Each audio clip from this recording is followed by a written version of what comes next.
Príjemný dobrý deň z Bruselu, kde sme sa zúčastnili 7 statočných žien do Europarlamentu. Mierovej výzvy, ktorú odovzdávame predsedničke Europarlamentu Lajenovej za občanov Slovenskej republiky, ktorí žiadajú okamžité zastavenie všetkých vojnových konfliktov, zastavenie podporovania zbrojenia v rámci Európskej únie.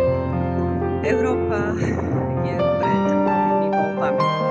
Do Europarlamentu príde nových 750 europoslancov.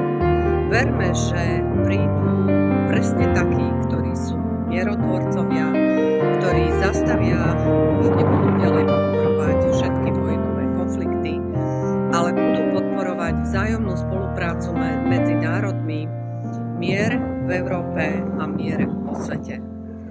Pripojte sa k našej mierovej výzve politickej strany SOSK k 7 statočným ženám, ktoré sa uchádzajú o vašu priazeň v eurovoľbách na Slovensku 8. júna 2024.